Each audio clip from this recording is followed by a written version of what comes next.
മക്കയിലെ ചിരപുരാതനമായ ചരിത്രപ്രസിദ്ധമായ ലജ്നാൻ പർവ്വതത്തിന്റെ താഴ്ഭാഗത്തുകൂടി ഒരു കൈയിൽ ഒട്ടകത്തിന്റെ കടിഞ്ഞാണും പിടിച്ചു മറുകൈയിൽ ചാട്ടവാറും പിടിച്ച് പ്രാകൃത വേഷധാരിയായ കീറിപ്പറഞ്ഞ വസ്ത്രം ധരിച്ച വിശന്നൊട്ടിയ വയറുമായി തൻ്റെ മുമ്പിൽ നടന്നു പോകുന്ന ഒട്ടകക്കൂട്ടങ്ങളുടെ ഒട്ടിയ വയറിലേക്ക് ഭീതിയോടെ നോക്കി ലജ്നാൻ പർവ്വതത്തിന്റെ താഴ്ഭാഗത്തുകൂടി 1500 വർഷങ്ങൾക്ക് മുമ്പ് ഒരു ചാട്ടവാറുകൊണ്ട് തൻ്റെ മുമ്പിലൂടെ പോകുന്ന ഒട്ടകക്കൂട്ടങ്ങളെ തെളിച്ചുകൊണ്ട് നടന്നു പോകുന്ന കീറിപ്പറഞ്ഞ വസ്ത്രം ധരിച്ച പ്രാകൃത വേഷധാരിയായ ഭീതിയോടെ വിശന്നൊട്ടിയ ഒട്ടകത്തിന്റെ വയറിലേക്ക് നോക്കുന്ന ഒരു ഇടയ ചെറുക്കൻ.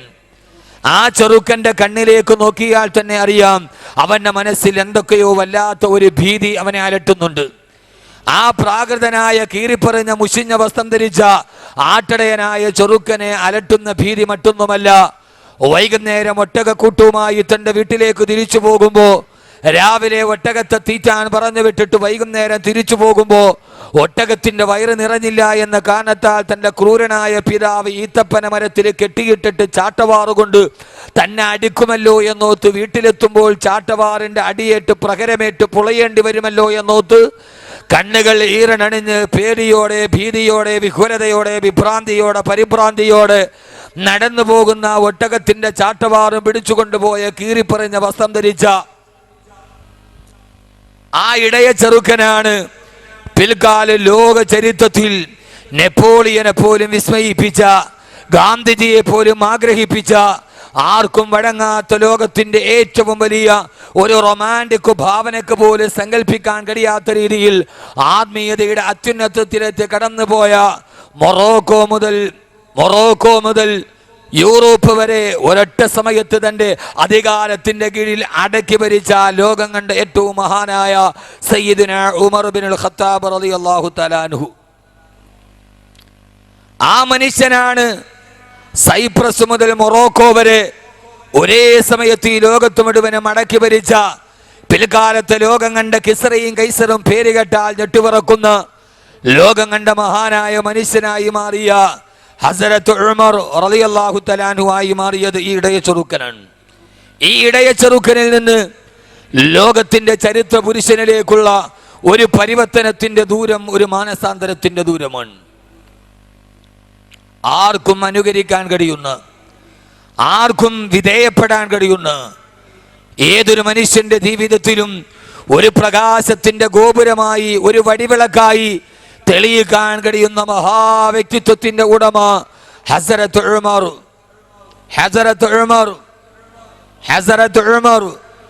റളിയല്ലാഹു തആല അൻഹു. ആ ഹസ്രത്ത് ഉമറിനെ നാം പരിചയപ്പെടുകയാണ്. ആരാ ഹസ്രത്ത് ഉമർ? എൻ്റെ പല പ്രഭാഷണങ്ങളിലും ഞാൻ ഉമർ റളിയല്ലാഹു തആല അൻഹുവിനെ പ്രസംഗിക്കുകയും പല പ്രാവശ്യം ഞാൻ അതിനെ വിശദീകരിക്കുകയും ചെയ്തിട്ടുണ്ട്, പല കാസറ്റുകളിലും പല പ്രഭാഷണങ്ങളിലും. ഞാൻ ഇന്ന് ഉമറിനെ ഒരു സമകാലീന ദർപ്പണത്തിലൂടെ ഒരു പുനർവായന നടത്തുകയാണ്. ഈ സമകാലിക ദർപ്പണത്തിലൂടെ നൂറ്റാണ്ടുകൾക്ക് മുമ്പ് ജീവിച്ചു പോയൊരു മനുഷ്യനെ, ആ മനുഷ്യന്റെ ജീവിതവുമായി നാം ഒരു പുനർവായന നടത്തുകയാണ്.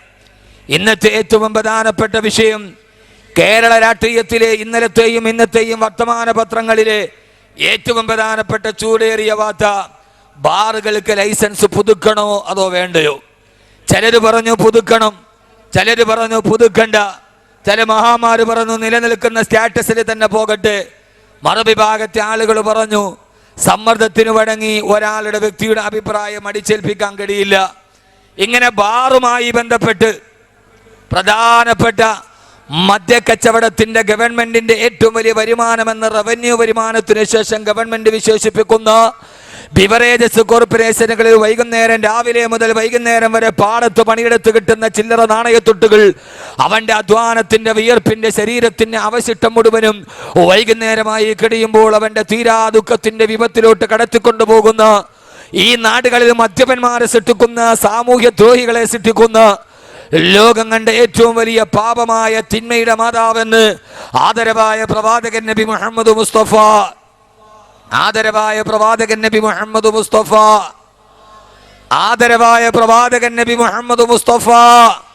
സല്ലല്ലാഹു അലൈഹി വസല്ലമ അവിടുത്തെ നാവ് കൊണ്ട് പറഞ്ഞ ഏറ്റവും വലിയ മഹാമാരിയായി ഇന്ന് സമൂഹത്തിന് ഒഴിവാക്കാൻ കഴിയുന്ന വിപത്തായ മദ്യത്തിന്റെ മക്കയിലെ ഏറ്റവും വലിയ അടിമയായിരുന്നു ഖത്താബിന്റെ മകൻ ഉമർ റളിയല്ലാഹു അൻഹു. പറയാറായിട്ടില്ല, ഇത് മദ്യപനായ ഉമറിന്റെ പൂർവ്വകാലം.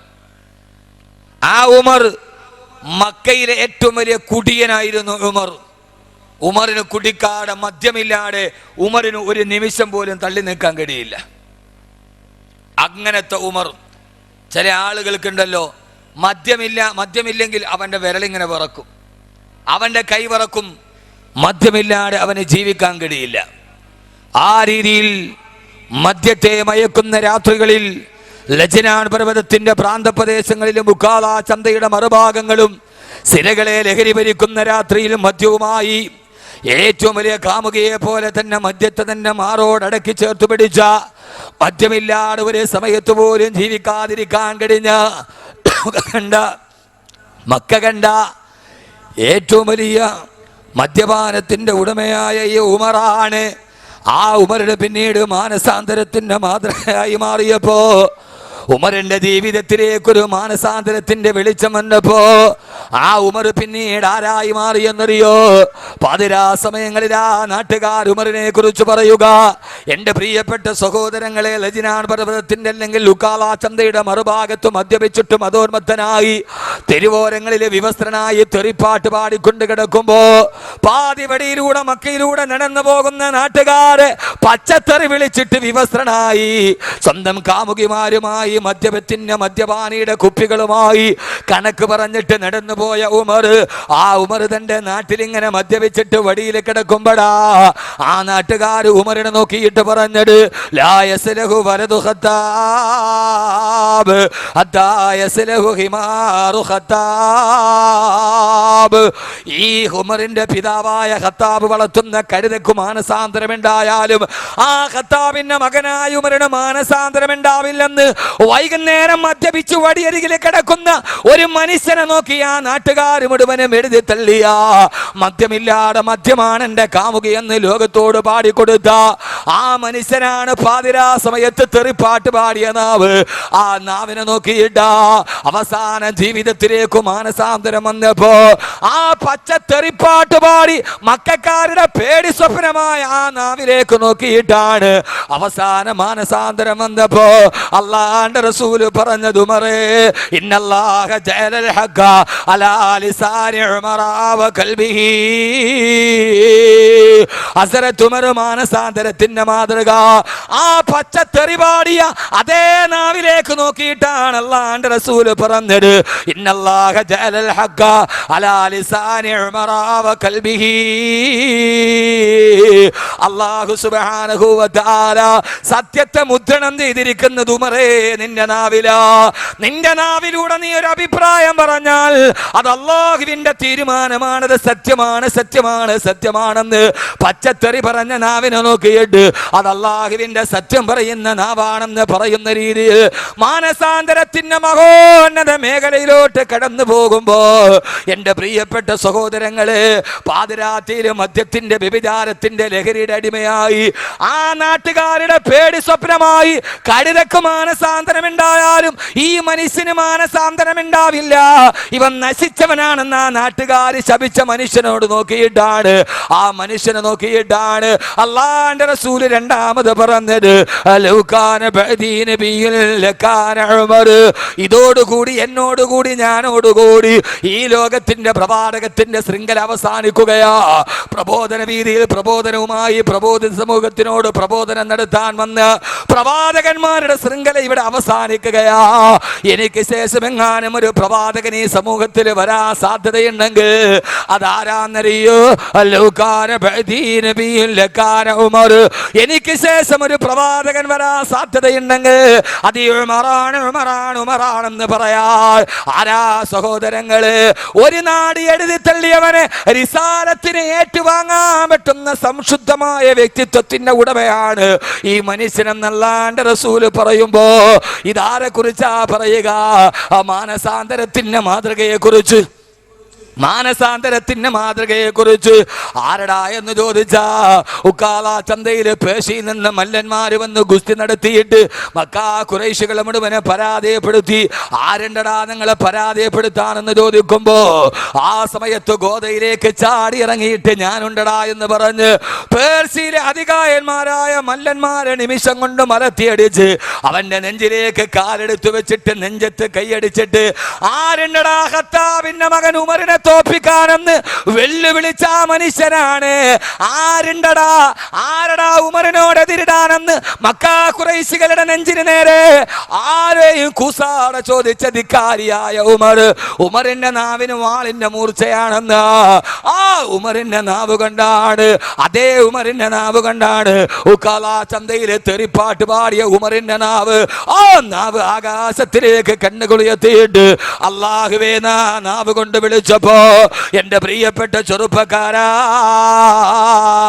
അല്ലാഹുവിന്റെ വിശുദ്ധമായ ഖുർആനില് 20ഓളം ആയത്തുകൾ അവതരിപ്പിക്കപ്പെട്ടത് ഉമറിന്റെ നാവിന്റെ പേരിലാ.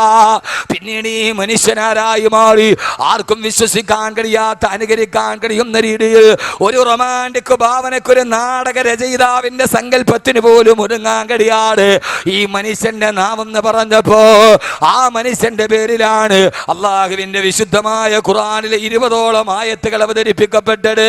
ഹബീബായ നബി മുഹമ്മദ് മുസ്തഫ, ഹബീബായ നബി മുഹമ്മദ് മുസ്തഫ.